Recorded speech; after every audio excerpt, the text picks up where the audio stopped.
বাড়িতে এইভাবে চিকেন মোমো বানালে যেমন সফট হবে তেমনই খেতে হবে, দারুণ টেস্টি।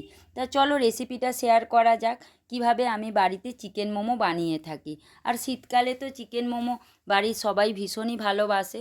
তা চলো আজকে তোমাদের দেখাই আমি বাড়িতে কিভাবে চিকেন মোমো বানাই। প্রথমেই জল ছাড়া চিকেনটাকে মিক্সির জারে পেস্ট করে নেব। তারপরে একে একে বাঁধাকপি কুচি, পেঁয়াজ কুচি, রসুন কুচি, কাঁচা লঙ্কা কুচি দেব।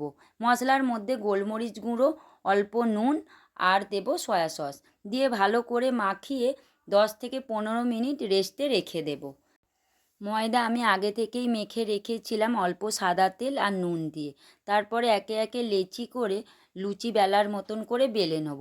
লেচিটা অবশ্যই একটু পাতলা হবে, তার মধ্যে পুর ভরে দেব। বাড়িতে বানাচ্ছি বলে ইচ্ছা মতন পুর ভরা যায়। আর দেখো এইভাবে বিনুনির মতন করে গড়ে নেব। খুব ভালো পারি না, যেরকম পারি সেটাই তোমাদের সাথে শেয়ার করি। এইভাবে একে একে সমস্ত মোমোগুলো বানিয়ে নেব।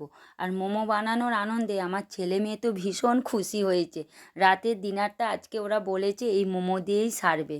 যাই হোক চলো এক এক করে বানিয়ে নিই। আর আমার যেহেতু মোমো মেকার নেই, তাই কিভাবে আমি ডেচকিতে মোমো করি আর সুন্দর সফট মোমো হয় সেটাও তোমাদেরকে আজকে আমি দেখাবো। এই দেখো ধাপে ধাপে এক এক করে গড়ে নিচ্ছি, আর এদিকে মোমোগুলো একে একে বানাচ্ছি, আর ওদিকে গ্যাসের মধ্যে ডেচকিতে গরম জল বসিয়ে দিয়েছি। জলটা ফুটে উঠলে তার উপরে এরকম বাসন, আশা করি সবার বাড়িতেই আছে, এই বাসনটা এর উপরে বসিয়ে দেব। আর তার উপর দিয়ে অল্প তেল ব্রাশ করে নিয়ে একে একে মোমোগুলোকে সাজিয়ে দেব। সাজিয়ে দিয়ে চাপা দিয়ে রাখবো 10 থেকে 15 মিনিট। গ্যাসটা আস্তে দিয়ে রাখবো যেহেতু মোমোগুলো সিদ্ধ হবে সেই জন্য। দেখো আমি এইভাবে সাজিয়ে দিয়ে চাপা দিয়ে দিলাম।